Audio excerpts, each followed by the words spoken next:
may just jump in and pop in. But I just want to say thanks, Jonathan, for taking the time out of your busy schedule just to pop in and talk to us for a little bit. Yeah, I don't know what I can say other than you have been an enthusiastic supporter for gig and pretty much everything. I mean, I've been following you on Twitter. You seem to be doing a lot and pushing a lot. So just thank you for taking the time. It really means a lot. Thank you. I appreciate you inviting me here to talk with you all. So hope that I leave you all with something that you can go home with, right? All right, cool. All right, so with that, I'm going to turn over the floor to you. Okay. The floor is yours. You can talk about everything, but before you begin, just give us a rundown of who you are, what you do primarily, because I know you wear a lot of hats right now.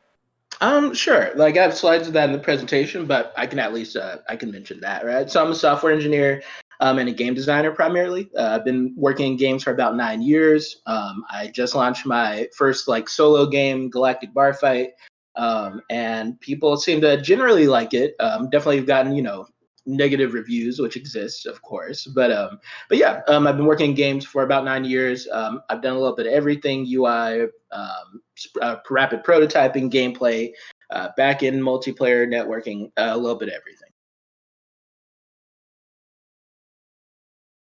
Excellent. Okay. Awesome. So shall we get into it? Let's get into it. Okay, awesome. So thank you, everybody. I appreciate you for having me. My name is Jonathan Jennings. The people at Gig call me Johnny. And I'm super grateful to be here. I'm glad to be able to talk to you all. And I hope that you learned something fun and that this helps you have a better understanding of XR and the XR space. So this is turning living rooms into levels, considerations when building XR content. So who am I? I'm Jonathan Jennings, software engineer. I've shipped 23 titles and counting. I have over 2 million cumulative downloads across all the titles I've worked on.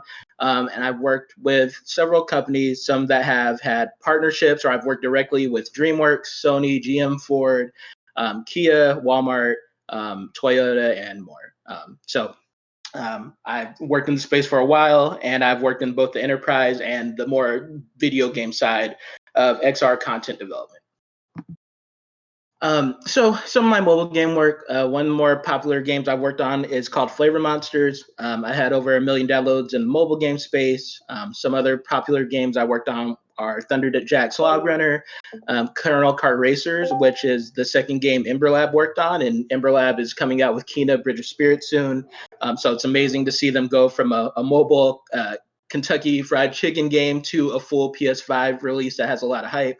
And Gym Jump. I worked in mobile games for about 4.5 years when Temple Run and Angry Birds were kind of setting the tone for the mobile space, and people were still unsure if mobile games could make money. And then about 2016 is when the Oculus DK1 came out, and I started my XR career. I first started in VR. So the first title I worked on was called Ghostbusters VR Now Hiring for the Google Cardboard. I have I've worked on projects that have had over 1 million downloads in the VR space, the XR space in general. Some of the more notable titles I've worked on are Relay Cars, Ghostbusters Now Hiring, and my new game Galactic Bar Fight. This video is a prototype I made of a Magic Leap application I built for my niece. There wasn't much mixed reality applications targeted towards kids. So I made this to give her something to play with, and it was a lot of fun kind of experimenting with it. Like I said, worked in both games and enterprise content. Magic Leap, the HoloLens, the Oculus Quest, the Gear VR, Google Cardboard, and more. I've touched a lot of headsets, and that's kind of why I feel comfortable talking about all this with you all. So what will we cover today, right? The core questions that I kind of want to answer and the core things I kind of want to touch upon today. What is XR, right? What does that acronym mean? And what are the different aspects of it? And then I kind of want to touch upon defining space for your application and how space can be used to problem solve, like how you can kind of define the experience and like core interactions through figuring out what the ideal space for it is, and then figuring out what sometimes how the hardware kind of defines the ideal space for your application. Um, Also, I want to talk about building game mechanics around the human body because the human body is unreliable sometimes, and kind of building systems that make human input and the input of the human body um, feel intentional and impactful. It can be a challenge. I also want to touch upon user experience and how it's a core for creating immersion and presence in XR applications. I want to share some of the lessons I've learned and some of the technical solutions I've come across when building XR applications. And yeah, just some of the different implemented solutions throughout my career for various projects. So the first part is more of a setup, like kind of defining what XR is and different aspects of it. And then the second part is more kind of deconstructing specific applications and projects I've built in XR. So for starters, right, what is XR? It's an umbrella term that stands for extended reality applications. And the main three pillars of XR are virtual, augmented, and mixed reality applications. We'll dig a little bit more into what each one means, but just really XR is an umbrella term that kind of contains all these applications. And it just makes it easier to talk about the whole kind of emerging alternative reality tech space. Um, so first and foremost, augmented reality, probably the most exciting space for AR for XR right now. The most exciting aspect of XR right now.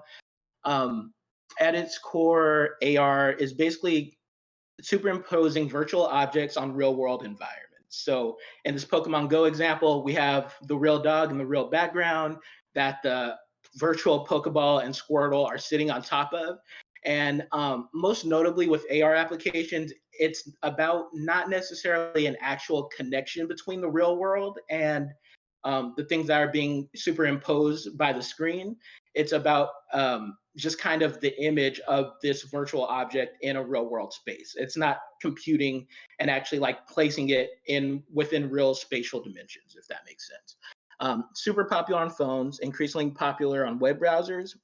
One of the setbacks of augmented reality is usually it's kind of mobile phone based, and so because it's mobile phone based, it is sometimes the tracking is a little bit spotty and it's a little bit unreliable. So, of all the technologies that kind of work with the real world, I think augmented reality tends to have the hardest ability to kind of connect with the real world. But the pro are is that since it's phone based, I think a lot of people get more engaged and excited about working on AR applications or playing with AR applications because it's not closed in like the more headset based applications in the XR space.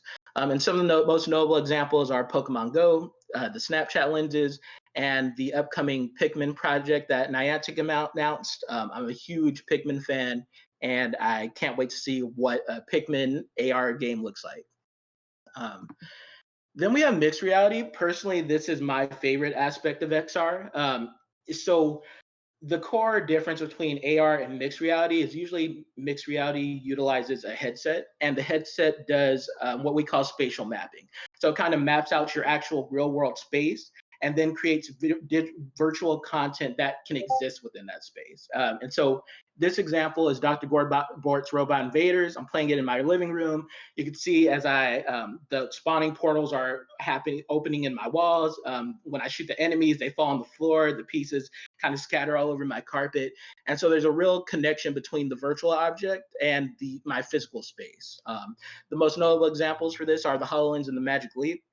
And these experiences are really great. The issue is usually the headsets kind of have to satisfy a lot of things. They have to be small, they have to be comfortable, they have to be able to render decent graphics, and they also have to be able to spatial map at the same time. So this technology is usually more expensive, and so it's harder for people to really play with, even though I think this is really the future of XR in general. But my favorite examples are Dr. Gorbort's Robot Invaders, Angry Birds from Magic Leap, and the upcoming Pokemon Go HoloLens project, also by Niantic. As you can tell, I'm a bit of a Pokemon fan. um, And then lastly, the last like pillar of XR is virtual reality.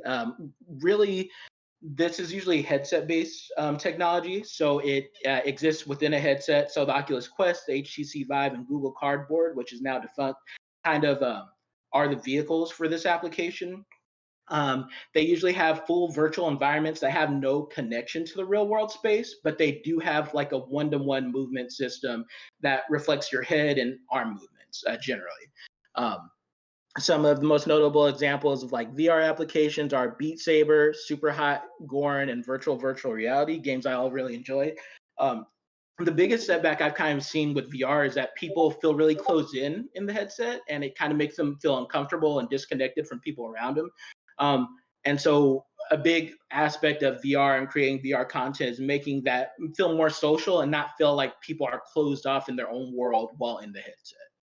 Um, and so this last piece is, this is just cool technology I love. It's called a light field, or its more technical name is volumetric capture.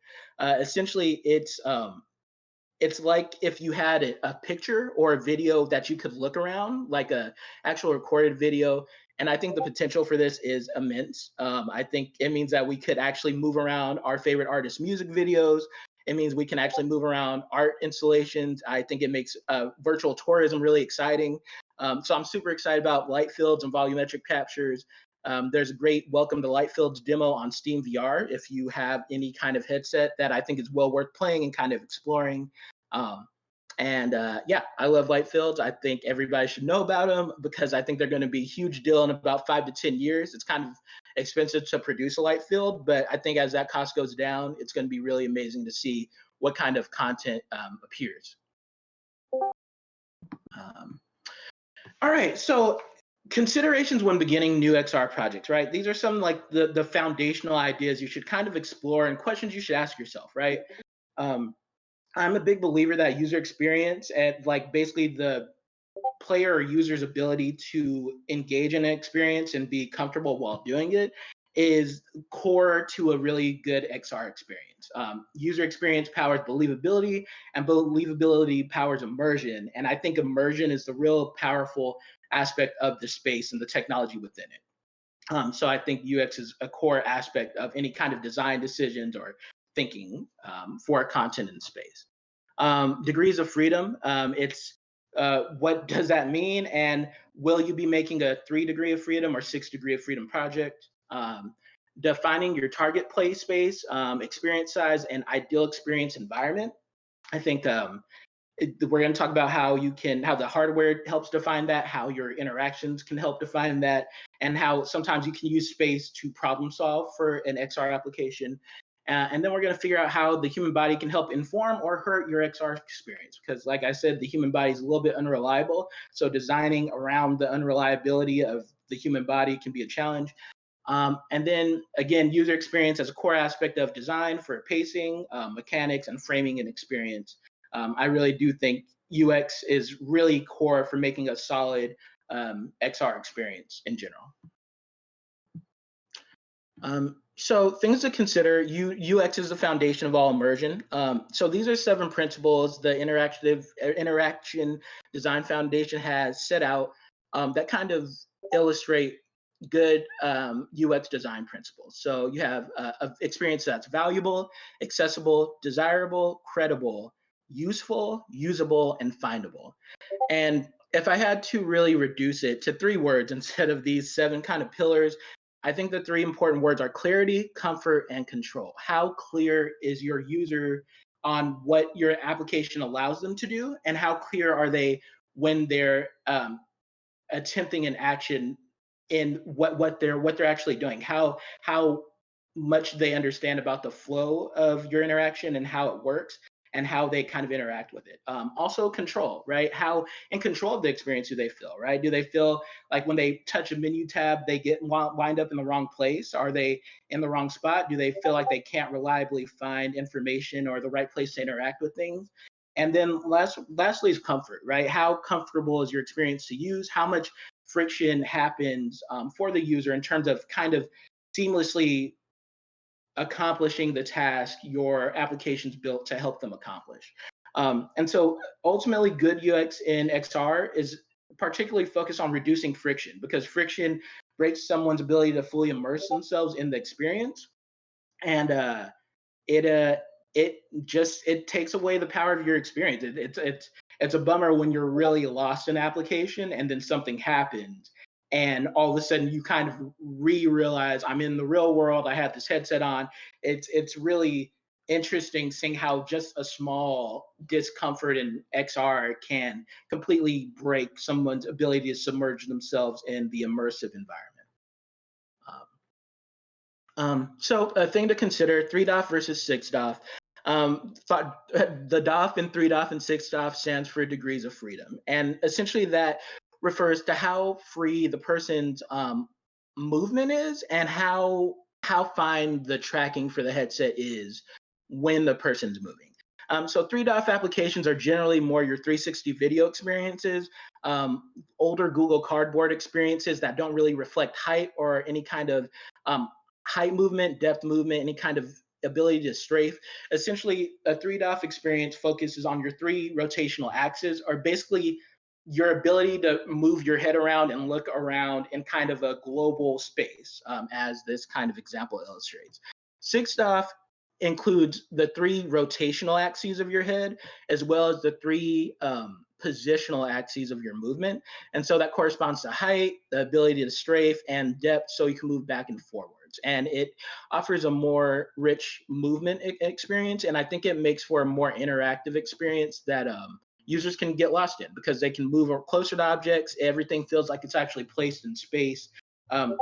They feel like they have an actual connection with the space they're moving around. And so things to consider. I've been in the space for about 5 years, and the biggest misconception other developers have about working in XR is that it is a fundamentally different application of development. I've been working in the space for this 5 years. Like I said, I still design games pretty much the same. I still program the same. There's some extra VR libraries I had to include and interaction libraries I had to include.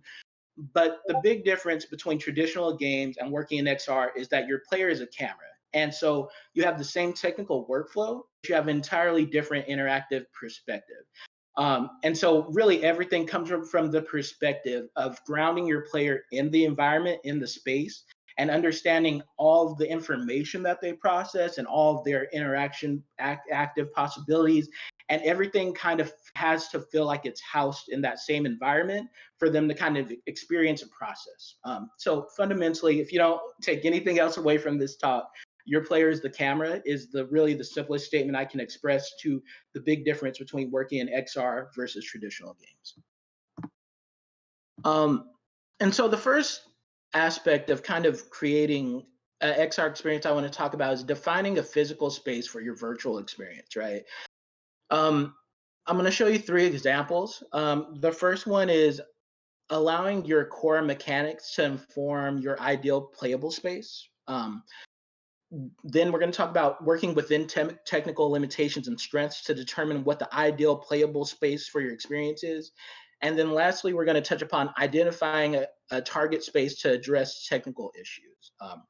And so ultimately, it's about figuring out, when you create a virtual application that does have real world dimensions, but still takes place in a virtual environment, how to kind of think about that and how to kind of establish how much space your players need, right? So this first example is a prototype I made for a game called Supersonic Rhyme Chamber. And in Supersonic Rhyme Chamber, the concept is you're in a rap battle with this character, and they're actually firing verses at you.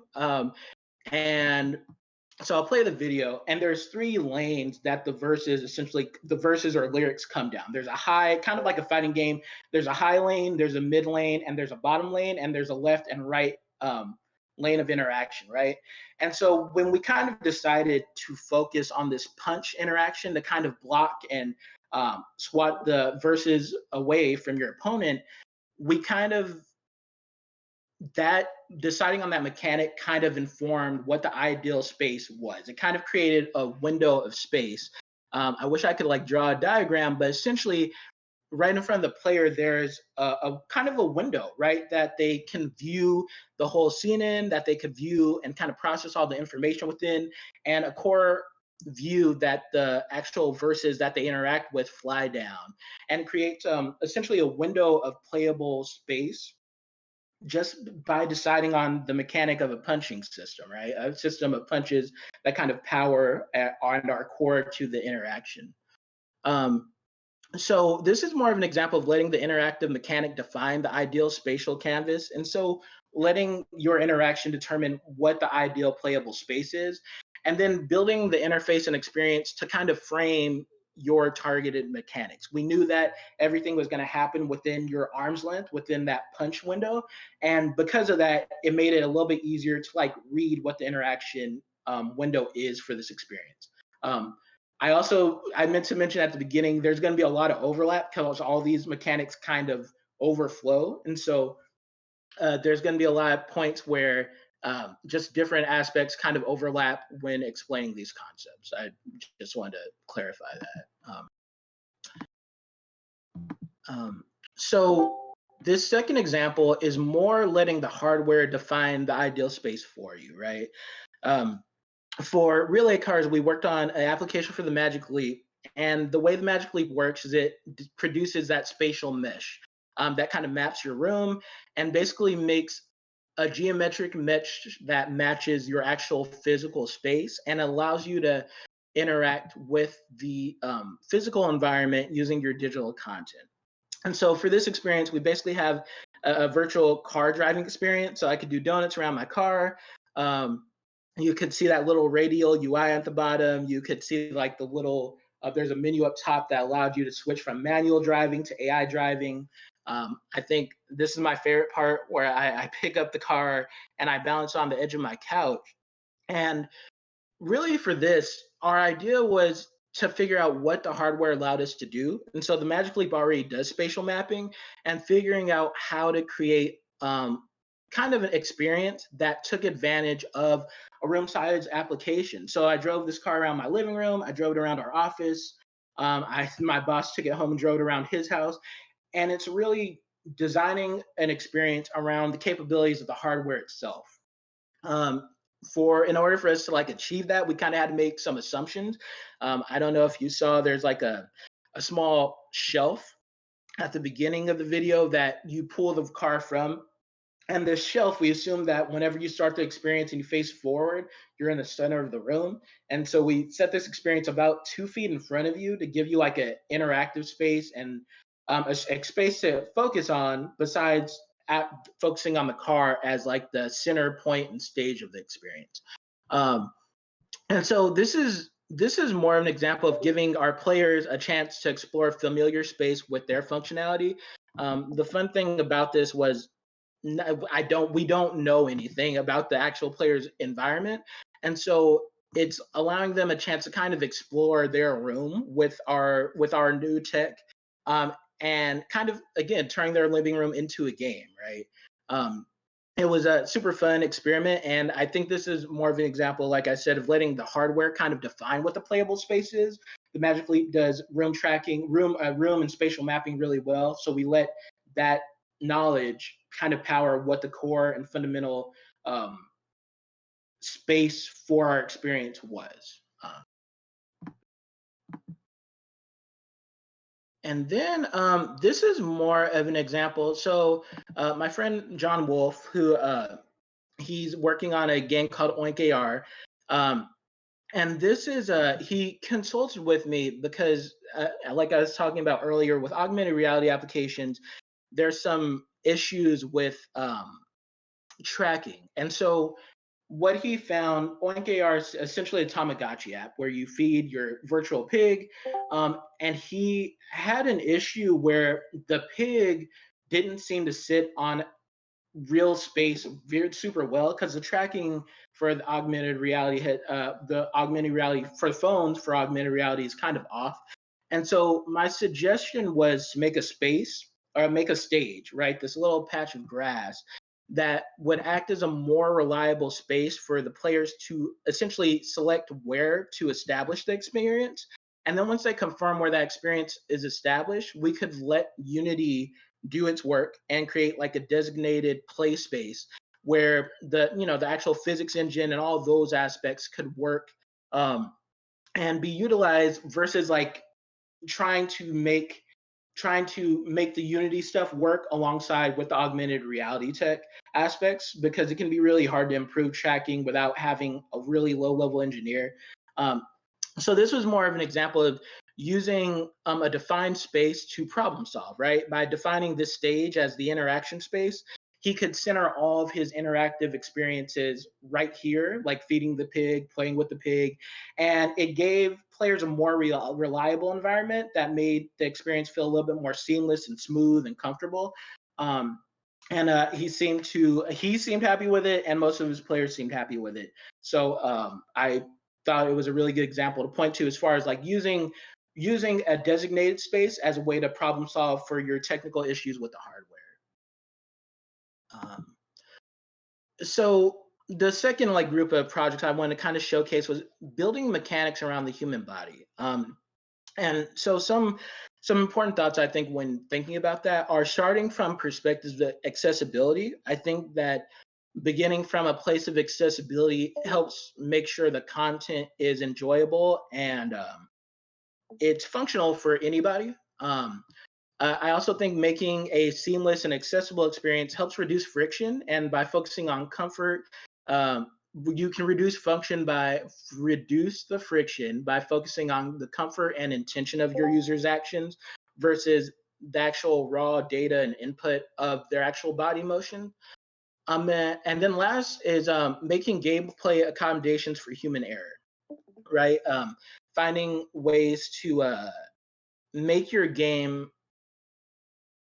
understanding the intention of your players so that when you make a game mechanic, it's more about defining the intention and helping that intention accomplish what their goal is. And so I'll get more into that, but these are kind of some of the main aspects of building mechanics around the human body where I'm going to talk about right now. So my Game Galactic bar fight, which just came out for the Quest, one of the core things I wanted to work on was like a lightsaber-esque sword that you could slash and swing. And I was inspired by a talk Robin Hunicke, who worked on Journey, did, in which she talked about how by us starting conversations about accessibility today, we're kind of future-proofing the future of games for ourselves as older gamers. Like I hope to be gaming when I'm 60 or 70 years old. And so I made this blade, and I have this value here that kind of shows the maximum amount of force that's being applied. And so I did a lot of experimentation trying to guess what the minimum amount of force to have a satisfying interaction while also having a interaction that wasn't overexerting my users. And I think definitely need a little bit more work. I need to find an older gamer who is willing to play. But what I found in the VR space is a lot of the gamers are 50 and 60 plus years old that love the headsets. And so creating content that works for them, that isn't going to make them throw their arm out, was super important to me. So like I said, that force value kind of refers to the amount of magnitude and momentum you have when you're swinging the controller. And based on that, I try to find a nice threshold of making it a satisfying swinging gesture, but also making sure that no one hurts themselves trying to swing the sword, because I think that is bad for me, the player, and everybody else. And really this came from like understanding that, like especially in XR, having good repeatable body motions is important, because if you make somebody uncomfortable in XR, like first of all they'll feel it long after they're done with your application, but also it I think that's what powers immersion, right? It helps them connect to the movements and the actions that they're actually accomplishing when they're actually making those motions in the gameplay. Then we're gonna go to, so this is an update to the relay cards example I showed in my living room. And this is called the tower. And so this was going to be the next iteration of that application. We were going to move away from the remote control car aspect to more make it a more research focused experience that offered you a kind of more dynamic stage to pick things from. And so the initial concept for this was that when you place the experience, and you'll see how you place it, my creative director wanted people to bend over and grab the tower and pull it out the ground. And I'm lazy. I'm going to be super transparent. I'm lazy. And I thought it was going to be annoying just testing and trying to accomplish that. But then I thought how much more annoying it's going to be to actually like have the players, if they actually played this multiple times, bend over and pull the tower out of the ground. And so this is probably one of the best examples of laziness helping inform a better design. What I thought would be better was to have the ability to place the stage like this. So this application is for the Magic Leap, being able to select where it happens and then making the opening of the tower feel more rewarding, offering sound that could make it feel like it's more grounded in the actual space, create interactions that kind of make it feel more like the players actually gripping something that exists and playing around. And I think all of that really made the experience feel more connective. We didn't overexert them or annoy them by doing that bend over interaction, which I think is cool the first time, but I think the second or third time would be quite annoying. Um, and I think that it was made better by focusing more on making rich interactions and creating sound that connected with those rich interactions versus trying to focus on a gimmicky motion that was only going to be done once and really is going to only be satisfying that first time. Um, and yeah, ultimately, it's about finding the simplest way to do something that feels complex. I think a lot of this XR, the fun of XR is creating technology that feels really complicated, but it makes your players feel like they're doing something really advanced, even though really the technology and the things they're doing is pretty straightforward. Um, and then last is an example of kind of the human body getting in the way of the way we wanted our functionality to work. So this is Relay Cars VR on Steam. It's on Steam VR right now, I believe. And this was our first time trying a six DOF experience that had, depth and height and the ability to strafe and full movement around a physical space. And so what we thought would be cool was instead of having a traditional flat 2D UI, we wanted to make selection spheres.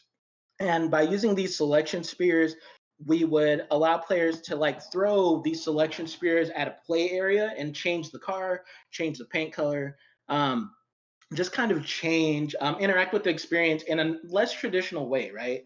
And so I think we actually made a really good, it was a really good idea. The horror was when our 75-year-old CEO tried this application and he kept trying to throw the ball and he would either undershoot or overshoot, like tossing the balls at the car. And so my friend Randall Staywin, really clever dude, he came up with this idea of having essentially a magnetic field around the car that kind of pulled the balls closer in the interaction.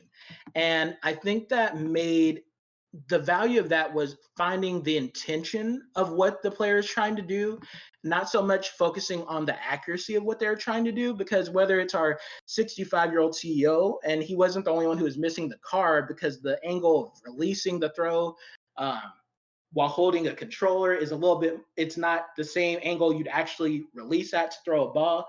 And so what we found is by having this kind of human aim assist that kind of made it easier to make sure the balls got where we intended. We made sure that their intentions were we kind of focused more on their intentions versus the accuracy of their interaction. And so I think that's really a valuable nugget just to consider in terms of physicality for an XR experience, like focusing on the interaction itself and not necessarily how accurate it is. What is their intention with the interaction? And this is an example of finding ways to make the intended action easy to accomplish. And of course, understanding the limitations of human accuracy, because I definitely missed a few of the balls I tossed at the play space as well. And then, so that all of those were like examples, right, of kind of working with the human body, and how. Oh, oops. Um, oh, I'm sorry. Okay. Sorry about that. Let me see. Am I still okay? Um, ah. So all of those are examples of the human body, designing for the human body, designing for the inconsistencies of the human body, and how really the human body and understanding, the inaccuracies of it, can help make your experience more enjoyable, more fluid, and more of just a pleasant experience, by focusing on what they're trying to do versus the actual accuracy of what they're doing, specifically. And so this last section is about UX being the glue of XR. Like I mentioned earlier, I think UX is core to all of XR. Um, I really think it's core in the sense that in XR, understanding the relationships in your environment and reading your environment, your players are constantly processing information. So the more clear they are about moving around your space and interacting with it, the more fun they usually tend to have. And so we're going to talk about creating immersive user interfaces, within the environment, talk about how UX can be used to kind of pace gameplay. I'm going to point to an example of that. And then framing how UX can be used to kind of frame and create more fluid, enjoyable experiences. Um, and so this is probably one of the aspects of Galactic Barfight I'm more proud of, is a really basic hologram wristwatch interaction. And so when I was making Galactic Barfight, and I think the fun of working in VR specifically is that you can make UI that's grounded in the actual space, the virtual space.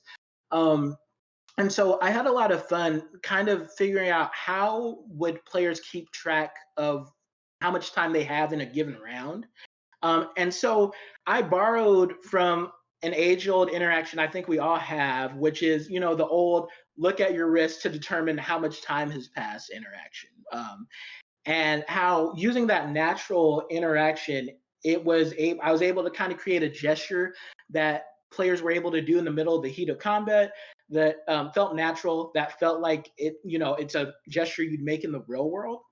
And I was also able to make the UI, the hologram wristwatch, something that felt grounded and possible because it's a sci-fi arena, it's a sci-fi bar. Why wouldn't you have a hologram wristwatch that you could look over?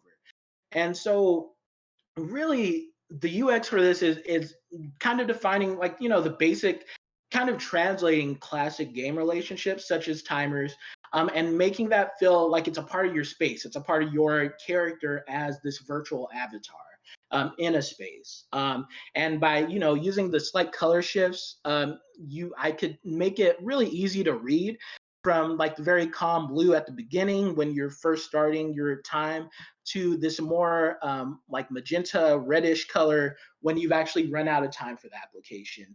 It just makes it a really quick read, and because of the natural motion, it makes something that players could quickly understand how much time they have in the application during this round, and it kind of helps inform how they should play the rest of this experience, for this amount of time.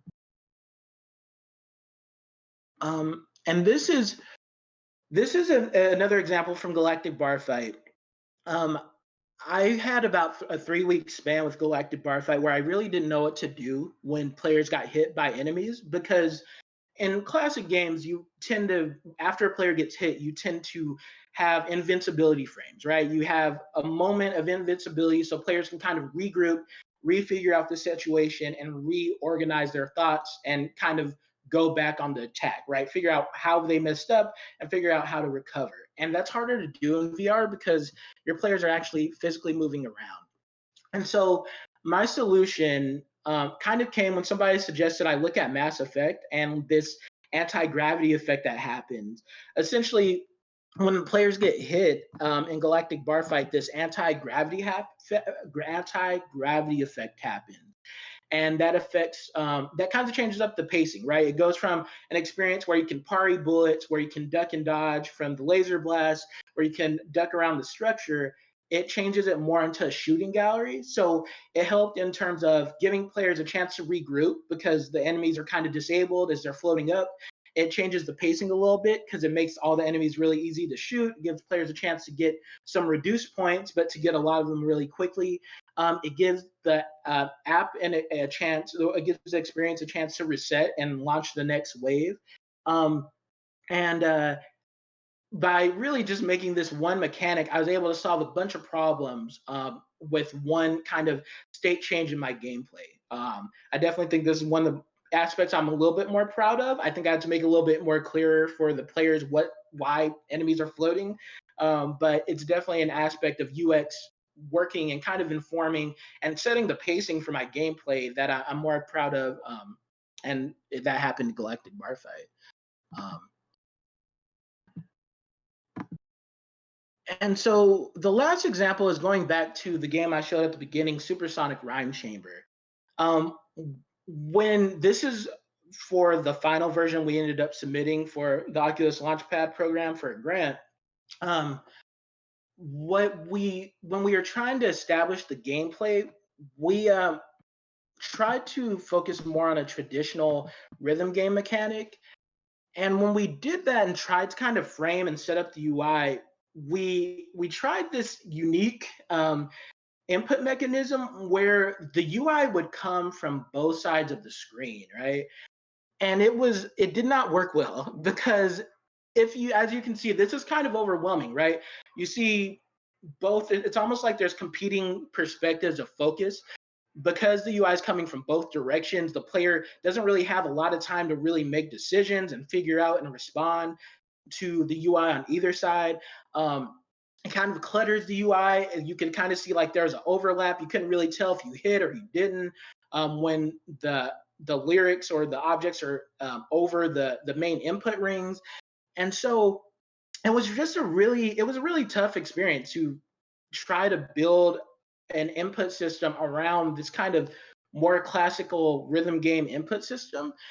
And so the way we addressed it in the final version was kind of going back to what we were saying, what I said earlier. Our game designer, Juan Morales Rocha, he found this diagram, which kind of found what the ideal field of view, and like the field of view is essentially your player's full visible range, including like their peripheral vision of what a comfortable content zone for the content within the experience is. And so after we saw this diagram, we kind of returned to the example we saw in the punching prototype, where it made more sense to kind of frame the experience directly in front of the user. And so it makes it a lot easier to process what's happening, right? You can better understand, like, what the pace is, like where the different discs are coming from. It also makes it a more pleasant, like, viewing experience. You're not looking all over the place. It's a lot more focused. It's a lot more grounded. And it just feels like a more natural and fun experience. Like, it's a lot more easy to read. It's a lot easier to understand. It's a lot easier to understand how the player interacts. And this is UX at work, right? Making a comfortable, fun, interactive experience that players can understand and easily understand what they're doing within the parameters and rules of the application. And so this is definitely a fix that was fueled by better UX decisions than we had at the time. And so really that was kind of the overall top, right? And so some of the things we touched upon, and I hope that helped you learn a little bit more. We kind of determined what 3DOF or 6DOF are, or we defined what 3DOF and 6DOF are, and based on that and how much freedom of movement is in your experience, it can help determine what the best sense of degrees of freedom for your players and their movement within the space are. You can define how much space or what the ideal space of your experience is. We pointed to, example of like the mechanics defining the space, the hardware defining the space, and then how to use space as a way to address like technical limitations. We touch upon like, how physical limitations of the human body can hinder or amplify an experience, and how you can create systems that help make the experience smoother or more challenging based on your player's ability to interact. And really make their intention the focal point of their interactions versus like the accuracy of their input. Um, taught how thinking how to rely on user experience should make your experience more enjoyable, believable, and less demanding, right? By, whether it's having a good field of view that players can easily read and kind of process what's happening within an environment, whether it's understanding how much time is in your experience for rounds and grounding UI in your space, or just using UX to kind of change the pacing and making it a comfortable experience that players aren't overwhelmed in. Is like overwhelmed in. UX kind of helps power and define the best way to make your experience smooth and fun and enjoyable. And then, again, the last point I could really leave you with is recognize that your players is a camera, and all design decisions have to keep that in mind. Like, that is really a fundamental aspect. And it's more thinking through that lens that will help you make a good XR experience versus trying to translate traditional game design principles and not appreciating your player's perspective in the XR space. And then last but not least, have fun, because I think the part of this space I love is there's so many virtual playgrounds and environments you can make and interact with. And I think really having fun with the space, because it's so undefined, there's so much to kind of explore and really experience. It's fun. So have fun when you're making your own XR content. And so, yeah, thank you for coming to my talk. If you have any questions or comments or need advice on starting your own XR project, feel free to email me. You can follow me on Twitter. I make lots of noise. I don't know if I'm super worth following, but I have fun and I talk too much. And last but not least, if you have any questions, I'm definitely down to answer them while you have me. So again, thank you so much for being at this talk. And yeah, thank you. Great. Well, first off, I have to say, thank you, Jonathan, for such an informative talk. My brain has been percolating, thinking about XR differently, personally. It's a space that I have had a cursory interest in, but I've always felt like, it's a bit daunting to try and dive in. I'm not sure if that's the same for anyone else who's been a part of this talk. But if you pop over to the Crash Course chat, that thread, there are a couple questions. Okay. And I'm also inviting anyone else, if you're not comfortable, verbalizing, just type the questions in chat, and we can just spend some time going over it. But before we fully jump into that, Jonathan, can you just tell me how much time do we have left? Because I think we can. Yeah, my next class doesn't start for about like 30 minutes. So, I mean, I could spend 15. I'll answer questions until you all are tired of me. All right, excellent. All right, so the questions are in the chat, inviting everyone else to add their own questions. John, you can just go through and pick. Shout out to Bryson, one of my friends and like mentor people. Love talking to him. So VR brings a new level of physicality compared to regular gaming. Have you done any games that are more accessibility for those who may be physically challenged? That's a great question, and I think that is an aspect of Galactic Barfight that I've really been trying to kind of address. I haven't worked on any applications that are more accessibility or focus on people who are more physically challenged, but I think it's a really important aspect, and it definitely is something I'm considering when thinking of Galactic Barfight, because I think a small thing I've done was, and it's really simple, but a lot of left-handed gamers kind of complain how VR applications assume you're right-handed, and so you're in Galactic Barfight, you're free to use your left or right hand, but and that's a small approach to accessibility, and it wasn't even intentional, right? But I think I'm definitely focused on and trying to understand the best way to make an XR application that is accessible for everybody. And I think there's so many ways to do it. There's like a robot I have speaking Galactic Barfight, and I wanted to add subtitles to that. I wanted to kind of create a more simple grabbing motion so that people could reach for an object and it kind of flies to their hand. And so I found an aspect of the Oculus SDK that makes that really easy.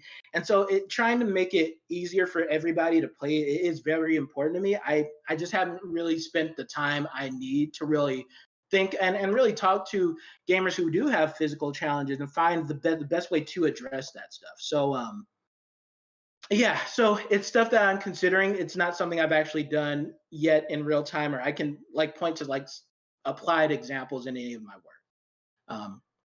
Um, any experience with web tech and XR? I don't have a ton of experience with web tech or XR, but I know I used to work with a really talented web engineer, and he was really into like the there's like a Firefox XR toolkit that he was super interested in.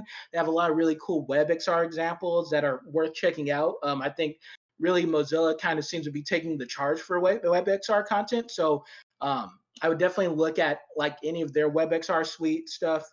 Yeah, there's a lot of like it's hard because there's a lot of conversations and I've seen a lot of demos for things, but I can't point to any specific suites or anything. But I definitely look at Mozilla and all their WebXR stuff for a place to start. Do I find that XR controls are not as expressive as traditional keyboard controller experiences? I think they are. I think they're more expressive in some ways because, going back to Galactic Bar Fight and my laser sword, right? When you swing, that's you. That's 100% you, right? Like I have some math that checks how hard you swing, but that's you. That's your movement. That's your translation, your physical expression kind of interacting with, A-frame's great. But yeah, it's your physical expression interacting with my experience, right? With that said, I am not a fan of hand tracking. I think it actually loses a lot of precision, and I think in games especially, precision is everything. So I'm not a fan of like hand tracking and stuff. I love the movement aspect of XR, and I look forward to when we can have like foot and leg tracking. But it is I do, but I'm not as much of a fan as like the idea of like a controllerless VR or mixed reality headset or like pinch to zoom or any of that stuff. There's just a loss of precision and especially haptic feedback. I think is super valuable.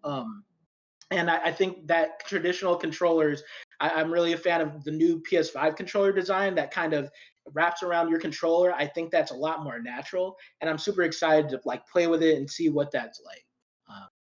What VR AR software has impressed you lately? What's new and interesting? What do you come back to? I don't know if you're here, but I mentioned light fields or volumetric captures. Super fan of them. I think they're amazing. I can't wait to see. I think we're still about like 5 or 6 years to like see like what really cool, more popular applications of them are. I might be overestimating, but volumetric capture to me is super exciting. Super excited about the PSVR 2. Super excited about the PS5 VR. Yeah, I'm just excited about the future of VR because it's in a 5-year span. We've gone from the DK1 to the Oculus Quest 2, and that's such a monumental leap, right? And so I'm excited. Every year it seems like something new and kind of exciting is coming out. What are my views on AR social experiences where the experience involves a group of people just using their phones and camera on not the one player experience?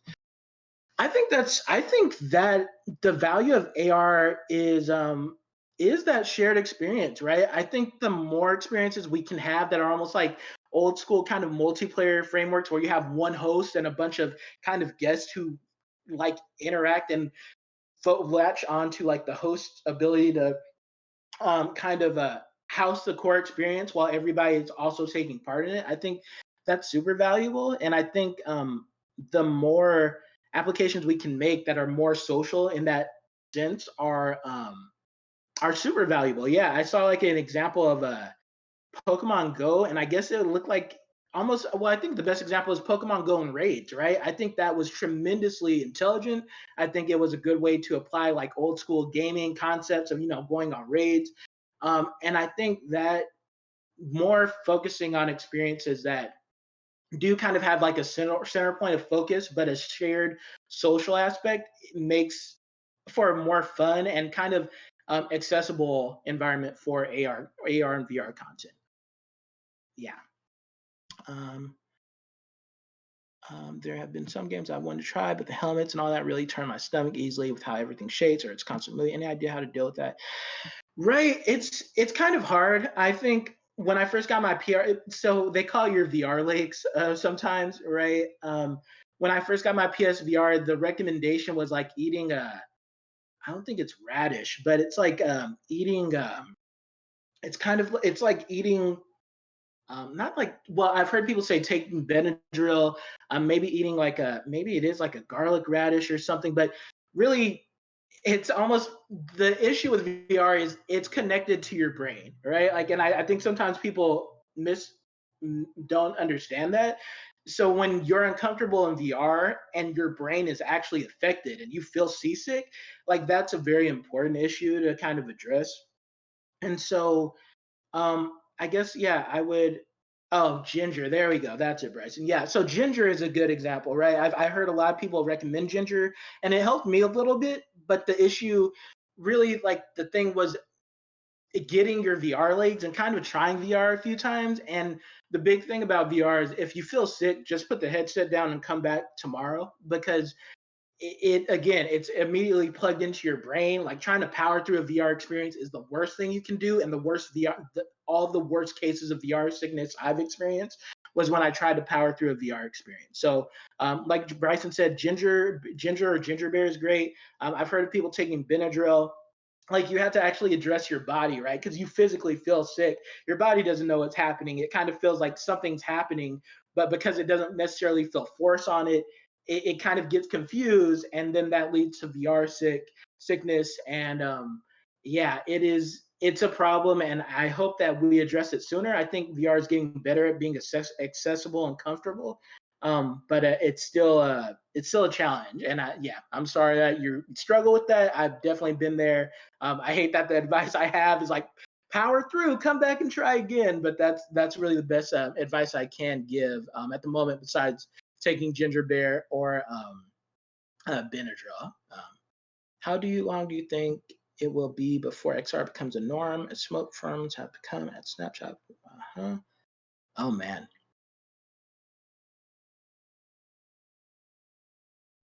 Right. I think and so that's a great question, Graham. I think really like I mean to be fair, I think Snapchat and Pokemon Go are the two most prevalent examples of, the spread of XR tech we've seen, right? I've seen so many people kind of share Snapchat filters or share their Pokemon Go like raids and all the pictures and stuff.